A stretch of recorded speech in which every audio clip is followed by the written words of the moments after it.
ಜಾಕಿಯಲ್ಲಿ ಅದೊಂದು ಏನು ಫೈಟ್ ಇದೆಯಲ್ಲ, ಆ ಫೈಟಿನ ಹಾವಭಾವ ಏನಿದೆ ಅಂದರೆ ಕಲರ್ ಆಗಲಿ ಇದಾಗಲಿ ಆ ಟಿಂಟನ್ನ ತೊಗೊಂಬರೋಣ ಇದಕ್ಕೆ ಅಂತ. ಒಂದು ಹಾಡನ್ನು ಈ ಫೀಮೇಲ್ ಆಡಿಯನ್ಸ್ ಆಗಿರ್ತಾರೆ ಅಥವಾ ಮಕ್ಕಳು ಇರ್ತಾರಲ್ಲ, ಅವರು ಗುಣಗೋಗಿ ಶುರು ಮಾಡಿದ್ರೆ ಅಥವಾ ಅವ್ರು ಹಾಡೋದಕ್ಕೆ ಶುರು ಮಾಡಿದ್ರೆ ಈ ಹಾಡು ಚೆನ್ನಾಗಿದೆ ಅಂತ ಅನ್ಸುತ್ತಲ್ಲ. ಸೊ ಬ್ಯಾಂಗಲ್ ಬಂಗಾರಿಂದ ಆ ಒಂದು ಎನರ್ಜಿ ಇತ್ತು. ಸೊ ಚೆನ್ನಾಗಿ ಹೋಗುತ್ತೆ ಅಂತ ಅನ್ಸುತ್ತೆ. ಸಿಂಪಲ್ ಹುಡುಗಿ ಬೇಕು ಅಂತಾನ ಕೇಳ್ದೆ ಬ್ರಹ್ಮನ್ನ ತಾಯಿ ಒಳನ್ನ. ಇದರಲ್ಲಿ ವಿ ಹ್ಯಾವ್ ಟ್ರೈಡ್ ಒಂದು ಎಂಟರ್ಟೈನ್ಮೆಂಟ್ ಪ್ಯಾಕೇಜ್ ಕೊಡೋದಕ್ಕೆ ಅಂತಲೇ ಪ್ರಯತ್ನ ಪಟ್ಟಿದ್ದೀವಿ.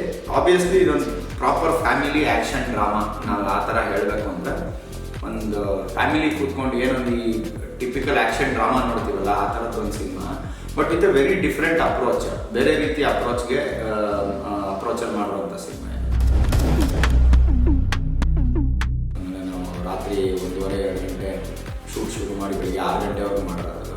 ಆ್ಯಂಡ್ ಅಷ್ಟು ಕ್ರೂ ಅಲ್ಲಿ ಶೂಟ್ ಮಾಡೋವಾಗ ಏನು ಎನರ್ಜಿ ಇತ್ತು, ಸಿನಿಮಾ ನೋಡೋವಾಗೂ ಏನೊಂದು ಓಪನ್ ಆಗುತ್ತೆ ವಿಷಯ.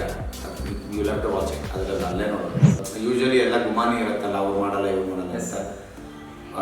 ಈ ಫಿಲಮ್ಗೆ ಎಲ್ಲ ಕಡೆಯಿಂದನೂ ಪ್ರೀತಿ ಕೊಟ್ಟಿದ್ದಾರೆ. ಆ್ಯಂಡ್ ಇಷ್ಟರಲ್ಲೇ ಅದನ್ನು ನೀವು ನೋಡ್ತೀರಾ ಕೂಡ. ಅದೊಂದು ಸರ್ಪ್ರೈಸ್ ಇದೆ, ಇಷ್ಟರಲ್ಲೇ ನೀವು ನೋಡ್ತೀರಾ ಕೂಡ. ಯಾವ ಫಾರ್ಮಲ್ಲಿ ಯಾವ ರೀತಿಯಲ್ಲಿ ನೀವು ನೋಡ್ತೀರಾ ಅನ್ನೋದನ್ನು ನಾವು ಈ ಒಂದು 10 ದಿನ, ಇವತ್ತಿನ ಒಂದು 10 ದಿನದಲ್ಲಿ ಬಹುಶಃ ನೀವು ನೋಡುತ್ತೆ. ಸುದೀಪ್ ಸರ್ ಇರ್ಬೋದು, ಧ್ರುವ ಅವ್ರು ಇರ್ಬೋದು, ಶಿವಣ್ಣ ಅವ್ರು ಇರ್ಬೋದು, ಎಲ್ಲರೂ ಅದ್ರ ಬಗ್ಗೆ ಮಾತಾಡ್ತಿದ್ದಾರೆ. ಫೋನ್ ಮಾಡಿ ಮಾತಾಡ್ತಾ ಇದ್ದಾರೆ. ಸುದೀಪ್ ಸರ್ ಮನೆಗೆ ಕರೆಸ್ಕೊಂಡು ಮಾತಾಡಿದ್ರು. ಈ ಥರ ಇಲ್ಲಿ ಇಡೀ ಟೀಮನ್ನು ಕರೆಸ್ಬಿಟ್ಟು ಒಂದು ಊಟ ಎಲ್ಲರಿಗೂ ಕೊಟ್ಬಿಟ್ಟು ತುಂಬ ಚೆನ್ನಾಗಿ ಮಾತಾಡಿದ್ರು. ಆ್ಯಂಡ್ ಶಿವಣ್ಣ ಅವ್ರು ಮಾತಾಡಿದ್ದಾರೆ. ಧ್ರುವ ಸರ್ ಇಮಿಡಿಯೇಟ್ ಆಗಿ ಫೋನ್ ಹೋಗಿ ಮಾತಾಡಿದ್ದಾರೆ. ಸುದ್ದಿ ಮನೆಯ ಎಲ್ಲ ವೀಕ್ಷಕರಿಗೆ ನಮಸ್ಕಾರ. ವೀಕ್ಷಕರೇ, ದೊಡ್ಡ ಮನೆಯ ಕುಡಿ ಯುವರಾಜ್ ಕುಮಾರ್ ಅಭಿನಯದ ಎಕ್ಕ ಸಿನಿಮಾ ಇದೇ ಜುಲೈ 18ಕ್ಕೆ ರಾಜ್ಯಾದ್ಯಂತ ಬಿಡುಗಡೆ ಆಗ್ತಿದೆ. ಸದ್ಯಕ್ಕೆ ಸಿನಿಮಾದ ಕುರಿತು ಮಾತನಾಡಲಿಕ್ಕೆ ಸಿನಿಮಾದ ನಿರ್ದೇಶಕರಾದಂತಹ ರೋಹಿತ್ ಪದಕಿ ಅವರು ನಮ್ಮ ಜೊತೆ ಇದ್ದಾರೆ. ಅವ್ರನ್ನ ಮಾತಾಡಿಸ್ತಾ ಹೋಗೋಣ. ಸರ್ ನಮಸ್ತೆ. ನಮಸ್ಕಾರ. ಸೊ ಸೂಪರ್, ಚೆನ್ನಾಗಿದ್ದೀನಿ ಸರ್. ನೀವು ಹೇಗಿದ್ದೀರಿ? ಆರಾಮ್. ಎಲ್ಲೇ ಹೋದ್ರು ಕೂಡ ಒಂದು ಸೌಂಡ್ ಇರೋದು ಎಕ್ಕ ಸೌಂಡು. ಒಂದು ಸೋಷಿಯಲ್ ಮೀಡಿಯಾ ಓಪನ್ ಮಾಡಿದ್ರೆ ಅಷ್ಟೇ. ಸೊ ಯಾವುದೋ ಒಂದು ಚಿಕ್ಕ ಮಕ್ಕಳು ಬಾಯಿಗೆ ಕೇಳ್ತಿರೋದು ಒಂದು ಹಾಡುಗಳಂದ್ರೆ ಎಕ್ಕ ಮಾರ್ ಬ್ಯಾಂಗಲ್ ಬಂಗಾರಿ ಸಾಂಗ್. ಸೊ ಬ್ಯಾಂಗಲ್ ಬಂಗಾರಿ ಸಾಂಗ್ ಬಗ್ಗೆ ಮಾತಾಡಿದ್ರೆ ಸರ್, ನೀವು ಆರಂಭದಲ್ಲಿ ಈ ಮಟ್ಟಕ್ಕೆ ಸಾಂಗ್ ರೀಚ್ ಆಗುತ್ತೆ ಅಂತ ನೀವು ಅಂದ್ಕೊಂಡಿದ್ರ ಅಂತ? ಅಂದರೆ ಹಾಡು ಚೆನ್ನಾಗಿದೆ ಅನ್ನೋದೊಂದು ಗೊತ್ತಿತ್ತು. ಅಂದರೆ ನಮ್ಗೆ ಅದು ಫಸ್ಟ್ ಇಷ್ಟ ಆಗಬೇಕಲ್ಲ. ಕೇಳಿದ ತಕ್ಷಣ ನನಗೆ ಇಷ್ಟ ಆಗಿ ನಾವು ಓಕೆ ಇದಕ್ಕೆ ನಾವು ಗ್ರೂವ್ ಮಾಡ್ಬೋದು, ವೈಟ್ ಮಾಡ್ಬೋದು ಅಂತ ಅನಿಸಿದಾಗ ಬೇರೆಯವ್ರಿಗೂ ಅದನ್ನು ಕೇಳಿಸ್ಬೇಕು ಅನ್ಸುತ್ತಲ್ಲ. ಸೊ ಕೇಳಿಸಿದ ತಕ್ಷಣ ಬೇರೆಯವ್ರಿಗೂ ಇಷ್ಟ ಆಗೋಕ್ಕೆ ಶುರು ಆಯಿತು. ಎಸ್ಪೆಷಲಿ ಒಂದು ಹಾಡನ್ನು ಈ ಫೀಮೇಲ್ ಆಡಿಯನ್ಸ್ ಆಗಿರ್ತಾರೆ ಅಥವಾ ಮಕ್ಕಳು ಇರ್ತಾರಲ್ಲ, ಅವರು ಗುಣಗೋಗಿ ಶುರು ಮಾಡಿದ್ರೆ ಅಥವಾ ಅವ್ರು ಹಾಡೋದಕ್ಕೆ ಶುರು ಮಾಡಿದ್ರೆ ಈ ಹಾಡು ಚೆನ್ನಾಗಿದೆ ಅಂತ ಅನ್ಸುತ್ತಲ್ಲ.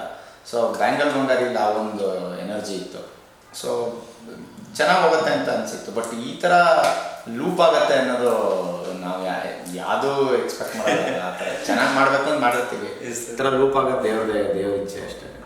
ಸೊ ಯಾವ ಮಟ್ಟಕ್ಕೆ ಅದು ಹವಾ ಕ್ರಿಯೇಟ್ ಮಾಡಿದೆ ಅಂದ್ರೆ ಸಾಂಗ್ ಸರ್, ಚಿಕ್ಕ ಮಕ್ಕಳಿಂದ ಹಿಡಿದು ಒಂದು ವಯೋವೃದ್ಧರು ಕೂಡ ಸಾಂಗ್ ರೀಲ್ಸ್ ಮಾಡ್ತಿದ್ದಾರೆ.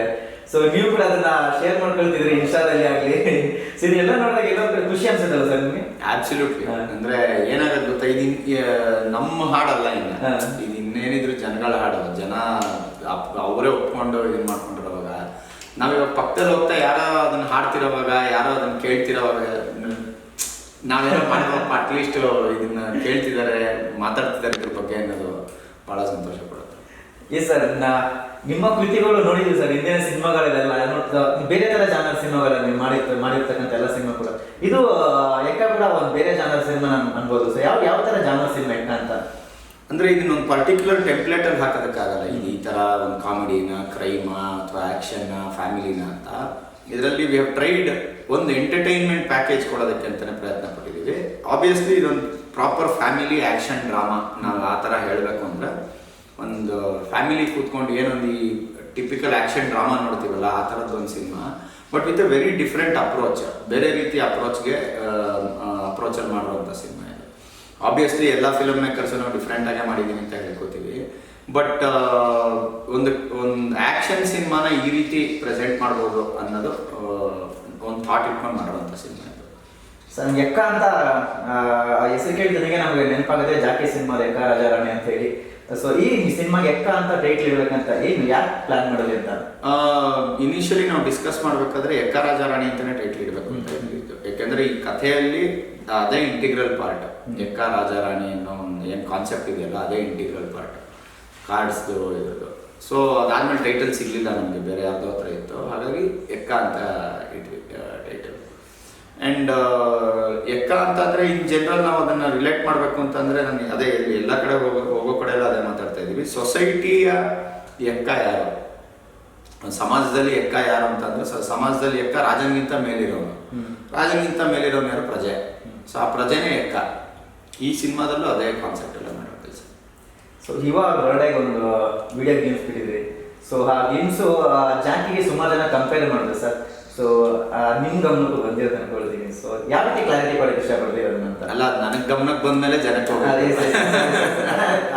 ಅಂದರೆ ಆಡಿಯನ್ಸ್ ರಿಯಾಕ್ಷನ್ಸ್ ಏನು ಗೊತ್ತಾ, ನಾವು ಅದನ್ನು ಮಾಡುವಾಗ ಕ್ಲಿಯರ್ ಆಗಿದ್ವಿ. ಏನು ಅಂದರೆ ಜಾಕಿಯಲ್ಲಿ ಅದೊಂದು ಏನು ಫೈಟ್ ಇದೆಯಲ್ಲ, ಆ ಫೈಟಿನ ಹಾವಭಾವ ಏನಿದೆ ಅಂದರೆ ಕಲರ್ ಆಗಲಿ ಇದಾಗಲಿ ಆ ಟಿಂಟ್ನ ತೊಗೊಂಬರೋಣ ಇದಕ್ಕೆ ಅಂತ. ಅದೇ ರೀತಿ ಹಲವಾರು ಬೇರೆ ಬೇರೆ ಇನ್ಸ್ಪಿರೇಷನ್ಗಳು ಶಾರ್ಟ್ ಟೇಕಿಂಗಿಂದ ಹಿಡಿದು ಎಲ್ಲವೂ ಇದ್ದೇ ಇರುತ್ತೆ ಎಲ್ಲ ಸಿನಿಮಾಲು. ಇದರಲ್ಲಿ ನಾವು ಈ ಒಂದೇನು ಅವ್ರ ಔಟ್ಲುಕ್ ಏನಿದೆ ಅದನ್ನು ತೊಗೊಂಡಿದ್ವಿ. ಬಟ್ ಫಾರ್ ದ ಫಿಲಮ್ ನಾವು ಸಿನಿಮಾ ಅಂತ ನೋಡಿದಾಗ ಅದಕ್ಕೆ ಆದಂಥ ಒಂದು ಕಥೆ ಇದೆ. ಆ ವೇಷದಲ್ಲಿ ಅವ್ರು ಯಾಕೆ ಬರ್ತಾರೆ ಅನ್ನೋದಕ್ಕೆ ಒಂದು ಕಥೆ ಇದೆ. ಸೊ ಫಿಲಮ್ ರೆಫರೆನ್ಸ್ಗಳೆಲ್ಲೂ ಇಲ್ಲ, ಅಥವಾ ಅವ್ರನ್ನ ಬಿಲ್ಡಪ್ ಮಾಡೋವಂಥ ಡೈಲಾಗ್ಗಳಾಗಲಿ ರೆಫರೆನ್ಸ್ಗಳಾಗಲಿ ಯಾವುದನ್ನು ನಾವು ಇಡೀ ಸಿನಿಮಾಗೆ ಎಲ್ಲೂ ಯೂಸ್ ಮಾಡಿಲ್ಲ. ಯಾಕೆಂದರೆ ಅದು ನನಗೆ ಗಿಮಿಕ್ ಅನ್ಸ್ಬಿಡುತ್ತೆ ಮಾಡಿದ್ರೆ. ಸೊ ಅದನ್ನು ಅವಾಯ್ಡ್ ಮಾಡಿಬಿಟ್ಟು ಆ ವೇಷದಲ್ಲಿ ಅವ್ರು ಏನಕ್ಕೆ ಬರ್ತಾರೆ ಅನ್ನೋದಕ್ಕೆ ಒಂದು ಸ್ಟೋರಿ, ಬ್ಯಾಕ್ ಸ್ಟೋರಿ ಏನಿದೆಯಲ್ಲ ಅದನ್ನು ಸಿನಿಮಾ ನೋಡಬೇಕು. Super sir. ಈಗ ವೇಷ ಸ್ಟಿಲ್ ನೋಡ್ತೀವಿ ಸರ್, ಇದು ಫಸ್ಟ್ ಬಿಟ್ಟಿದ್ದು ಸ್ಟಿಲ್ ಇದು. ಸೊ ಸುಮಾರು ಜನ ಈ ಒಂದು ಸ್ಟಿಲ್ ನೋಡ್ತಿದ್ದಂಗೆ ಶಿವಣ್ಣ ನೋಡ್ದಂಗೆ ಆಗ್ತಿದೆ ಅಂತ ಸುಮಾರು ಜನ ಖುಷಿ ಪಟ್ಟರು ಆ ಸ್ಟಿಲ್. ಸೊ ಇದು ಸಿನಿಮಾದಲ್ಲಿ ಯಾವ ರೀತಿ ಇರುತ್ತೆ ಅಂತ ಇದು ನೀವು ಥಿಯೇಟ್ರಲ್ಲಿ ನೋಡಬೇಕು. ಯಾಕಂದರೆ ಇದು ಪ್ರಾಪರ್ ಥಿಯೇಟರ್ ಮೂಮೆಂಟ್ ಅದು. ಸೊ ಒಳ್ಳೆ ಮಜವಾಗಿ ಬರುತ್ತೆ. ಆ ಮೂಮೆಂಟ್ ಬರೋದೇನೆ ಮಜಾ. ಒಬ್ಬನ ನೀವು ಅದನ್ನ ನೋಡಿದ್ರೆ ಹೇಳ್ಬೋದಲ್ಲ, ಒಂದು ಮಟನ್ ಮಾರ್ಕೆಟ್, ನಾವು ಅದನ್ನು ರಸಲ್ ಮಾರ್ಕೆಟಲ್ಲಿ ಶೂಟ್ ಮಾಡಿದ್ದು, ಲೈವ್ ಲೊಕೇಶನ್ಸಲ್ಲೇ ಶೂಟ್ ಮಾಡಿದ್ದು. ಸೊ ಅದರ ಶೂಟಿಂಗ್ ಎಕ್ಸ್ಪೀರಿಯನ್ಸು ಸಾಕತ್ತು ಮಜಾ ಇತ್ತು. ಆಮೇಲೆ ನಾವು ರಾತ್ರಿ 1:30-2 ಗಂಟೆ ಶೂಟ್ ಶುರು ಮಾಡಿ ಬೆಳಿಗ್ಗೆ 6 ಗಂಟೆವರೆಗೂ ಮಾಡಿರೋದು. ಆ್ಯಂಡ್ ಅಷ್ಟು ಕ್ರೂ ಅಲ್ಲಿ ಇದನ್ನು ಶೂಟ್ ಮಾಡೋವಾಗ ಏನು ಎನರ್ಜಿ ಇತ್ತು, ಸಿನಿಮಾ ನೋಡೋವಾಗೂ ಏನೊಂದು ಓಪನ್ ಆಗುತ್ತೆ ವಿಷಯ. You love to watch it. ಅದರಲ್ಲಿ ಅಲ್ಲೇ ನೋಡ್ಬೇಕು, ಥಿಯೇಟ್ರಲ್ಲಿ ನೋಡ್ಬೇಕಂತ ಹೇಳಿ. ಸೊ ಈ ಥರ ಒಂದು ಕಥೆನ ಯುವ ರಾಜ್ಕುಮಾರ್ ಯಾವ ಥರ ಕಲ್ಪನೆ ಮಾಡ್ಕೊಂಡ್ರಿ ಸರ್? ಈ ಕಥೆ ಯುವ ರಾಜ್ಕುಮಾರ್ ಪಕ್ಕ ಶೂಟ್ ಆಗುತ್ತೆ, ಇದರ ಮಾಸಲ್ಲಿ ತೋರಿಸ್ಬೋದು ಅಂತ ಹೇಳಿ. ನಾನು ಯೂಶಲಿ ಯಾವುದೇ ಕತೆ ಬರೀಬೇಕಾದ್ರೆ ಇವ್ರಿಗೆ ಅಂತ ನಾವು ಮಾಡಲ್ಲ, ಒಂದು ಕತೆ ಬರ್ತಿರ್ತೀವಿ, ಅದಾದ್ಮೇಲೆ ನಾವು ಜೆಲ್ಲಾಗಕ್ಕೆ ಶುರು ಆಗ್ತೀವಿ. ಆ್ಯಂಡ್ ನಾವು ಅವ್ರ ಬಗ್ಗೆ ಯೋಚನೆ ಮಾಡೋದಕ್ಕಿಂತ ಅವ್ರು ಆ್ಯಕ್ಚುಲಿ ಈ ಪಾತ್ರದ ಬಗ್ಗೆ ಯೋಚನೆ ಮಾಡಿದ್ದಾರೆ ಅಂತ ನನಗೆ ಅನ್ಸುತ್ತೆ. ಅವ್ರು ಈ ಪಾತ್ರಕ್ಕೆ ಒಪ್ಕೊಂಡಿದ್ದಾರೆ. ಯಾಕೆಂದರೆ ಅವ್ರು ಒಬ್ಬ ಆರ್ಟಿಸ್ಟಾಗಿ ಬೇರೆ ಬೇರೆ ಬೇರೆ ಪಾತ್ರ ಮಾಡ್ತಾ ಇರ್ತಾರೆ. ಸೊ ಈ ಪಾತ್ರಕ್ಕೆ ಅವ್ರನ್ನ ಅವ್ರು ಹೇಗೆ ತೊಡಗಿಸ್ಕೊತಾರೆ ಅನ್ನೋದು ನಮ್ಗೆ ಇಂಪಾರ್ಟೆಂಟ್ ಆಗುತ್ತೆ. ಆ್ಯಂಡ್ ಅದನ್ನು ಅವ್ರು 100% ಅಲ್ಲ 200% ಚೆನ್ನಾಗಿ ಮಾಡಿದ್ದಾರೆ. ಸೊ ಇವಾರ್ದು 2ನೇ ಸಿನಿಮಾ ಎಕ್ಕ. ಸೊ ಅಂದರೆ ಆಡಿಯನ್ಸು ನಾರ್ಮಲಾಗಿ 2ನೇ ಸಿನಿಮಾ ಅಂದರೆ ತುಂಬ ನಿರೀಕ್ಷೆ ಆಗುತ್ತೆ ಸರ್. ಅಂದರೆ ಫೈಟ್ಸು, ಡ್ಯಾನ್ಸು ಇದೆಲ್ಲ ತುಂಬ ನಿರೀಕ್ಷೆ ಮಾಡ್ತಾರೆ. ಅದೆಲ್ಲ ಸಿನಿಮಾದಲ್ಲಿ ಇದೆ ಅಂತ ನೋಡಿದ್ದೀರಲ್ಲ. ಸೊ ಫೈಟು ತೋರಿಸಿದ್ದೀವಿ, ಡ್ಯಾನ್ಸು ತೋರಿಸಿದ್ದೀವಿ. ಸೊ ಇದು ಆಬ್ವಿಯಸ್ಲಿ ಇದ್ದೇ ಇರುತ್ತೆ. ಸೊ ಇನ್ನೂ ಯಾಕಂದರೆ ಇವಾಗ ಆಲ್ರೆಡಿ 2 ಸಾಂಗ್ ಇದೆ, ಇನ್ನೂ ಮುಂಬರುವಂಥ ಸಾಂಗ್ಗಳಲ್ಲಿ ಇನ್ನು ಬೇರೆ ಥರ ಡ್ಯಾನ್ಸಲ್ಲಿ ನೋಡ್ಬೋದಾ ಅಂತ. 2 ಅವರ್ 15 ನಿಮಿಷನೋ 20 ನಿಮಿಷನೋ ಏನು ಸಿನಿಮಾ ಇರುತ್ತಲ್ಲ, ಅದರಲ್ಲಿ ನಾನು 2 ಅವರ್ ಬರೀ ಫೈಟು ಡ್ಯಾನ್ಸ್ ಬಿಟ್ಟರೆ ಜನ ನೋಡ್ತಾರೆ ಹೇಳಿ ಅವತ್ತು ನಾನು ಎಲ್ಲ ಅದನ್ನೇ ಮಾಡ್ತೀನಿ. ಕತೆ ಇದೆ ಫಿಲಮಲ್ಲಿ. ಸೊ ಅದು ನನಗೆ ಗೊತ್ತು 100% ಯಾರೇ ಫೈಟು ಡ್ಯಾನ್ಸ್ ನೋಡಿದ್ರು ಕತೆಗೋಸ್ಕರನೇ ಬರೋದು ಅಂತ. ಸೊ ಇದೆಲ್ಲ ಒಗ್ಗರಣೆ ಊಟಕ್ಕೆ. ಊಟ ಚೆನ್ನಾಗಿದೆ. ಸೊ ಅದಂತೂ ಗ್ಯಾರಂಟಿ ಹೇಳ್ತೀನಿ. ಸೊ ಸರ್ ಆಲ್ರೆಡಿ ಸಾಂಗ್ಸ್ ಎಲ್ಲ ಸೂಪರ್ ಡೂಪರ್ ಹಿಟ್ ಆಗಿದೆ, ಬ್ಲಾಕ್ ಬಸ್ಟರ್ ಆಗಿದೆ. ಸೊ ಇಂಡಸ್ಟ್ರಿಯಿಂದ ಶಿವಣ್ಣ ಆಗಿರ್ಬೋದು, ಬೇರೆ ಬೇರೆ ಯಾರಾದ್ರೂ ನಿಮಗೆ ವಿಶ್ ಮಾಡಿರೋಂಥದ್ದು? ಎಲ್ಲರೂ ಮಾಡಿದ್ದಾರೆ ಸರ್. ನಾನು ಸುಳ್ಳು ಹೇಳಬಾರ್ದು. ಯೂಶಲಿ ಎಲ್ಲ ಗುಮಾನಿ ಇರುತ್ತಲ್ಲ, ಅವ್ರು ಮಾಡಲ್ಲ ಇವ್ರು ಮಾಡಲ್ಲ ಸರ್. ಈ ಫಿಲಮ್ಗೆ ಎಲ್ಲ ಕಡೆಯಿಂದನೂ ಪ್ರೀತಿ ಕೊಟ್ಟಿದ್ದಾರೆ. ಆ್ಯಂಡ್ ಇಷ್ಟರಲ್ಲೇ ಅದನ್ನು ನೀವು ನೋಡ್ತೀರಾ ಕೂಡ. ಅದೊಂದು ಸರ್ಪ್ರೈಸ್ ಇದೆ. ಇಷ್ಟರಲ್ಲೇ ನೀವು ನೋಡ್ತೀರಾ ಕೂಡ. ಯಾವ ಫಾರ್ಮಲ್ಲಿ ಯಾವ ರೀತಿಯಲ್ಲಿ ನೀವು ನೋಡ್ತೀರಾ ಅನ್ನೋದನ್ನು ನಾವು ಈ ಒಂದು 10 ದಿನ, ಇವತ್ತಿನ ಒಂದು 10 ದಿನದಲ್ಲಿ ಬಹುಶಃ ನೀವು ನೋಡ್ತೀರಾ. ಅಥವಾ ಇದು ಯಾವಾಗ ಬರುತ್ತೋ ಆಮೇಲೆ ನನಗೆ ಗೊತ್ತಿಲ್ಲ. ಬಟ್ ಅದು ನಡೆದಿದೆ, ಅದಾಗತ್ತೆ. Yes sir. ಇನ್ನು ಶಿವಣ್ಣ ಏನಾದರೂ ಟ್ರೈಲರ್ ರಿಲೀಸ್ಗೆ ಆ ಥರ ಏನಾದರೂ ಪ್ಲ್ಯಾನ್ ಇದೆ. ಶಿವಣ್ಣ ಅವ್ರನ್ನ ಕರೆಸೋ ಪ್ಲ್ಯಾನ್ ಇದೆ. ಆಮೇಲೆ ಅದೇ ನಾನು ಹೇಳೋದಲ್ಲ, ಎಲ್ಲರೂ they been very supportive. Sudeep sir ಇರ್ಬೋದು, ಧ್ರುವ ಅವ್ರು ಇರ್ಬೋದು, ಶಿವಣ್ಣ ಅವ್ರು ಇರ್ಬೋದು, ಎಲ್ಲರೂ ಅದ್ರ ಬಗ್ಗೆ ಮಾತಾಡ್ತಿದ್ದಾರೆ.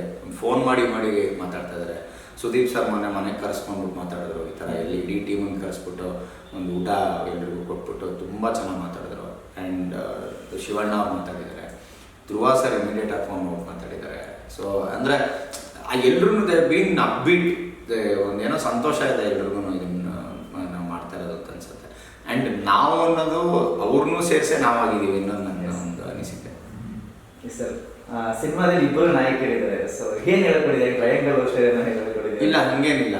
ಅಂದರೆ ಇಲ್ಲಿ ಹೀರೋ ಹೀರೋಯಿನ್ ಅನ್ನೋ ಕಾನ್ಸೆಪ್ಟ್ಗಿಂತ ಒಬ್ಬ ಮುತ್ತು ಅನ್ನೋ ಪಾತ್ರಕ್ಕೆ ಅವನು ಓವರಾಲ್ ಅದೇನು ಜರ್ನಿ ಇದೆ, ಆ ಜರ್ನಿಯಲ್ಲಿ ಯಾರನ್ನು ಭೇಟಿ ಮಾಡ್ತಾನೋ ಅನ್ನೋದು.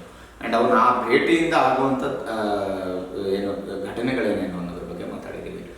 ಆ ಭೇಟಿಯಲ್ಲೇ ಸಿಗೋದು ಸಂಜನಾ ಅವರು ಒಂದು ಪಾತ್ರ ಮಾಡಿದ್ದಾರೆ, ಸಂಪದ ಒಂದು ಪಾತ್ರ ಮಾಡಿದ್ದಾರೆ. ಆಬ್ವಿಯಸ್ಲಿ ಹೀರೋಯಿನ್ಗಳೇ ಅವರು, ಬಟ್ ಪಾತ್ರವಾಗಿ ಮಾಡಿದ್ದಾರೆ. ಮೋರ್ ದನ್ ಎನಿಥಿಂಗ್ ಅವರು ಇಲ್ಲಿ ನೀವು ಸಿನಿಮಾ ನೋಡ್ಬೇಕಾದ್ರೂ ಸುಮ್ಮನೆ ಹೀರೋಯಿನ್ನು ಬಂದರು ಡ್ಯಾನ್ಸ್ ಮಾಡಿದ್ರು ಹೋದ್ರು ಅನ್ನೋದಕ್ಕಿಂತ they play very important role ಇಡೀ ಸಿನಿಮಾದಲ್ಲಿ.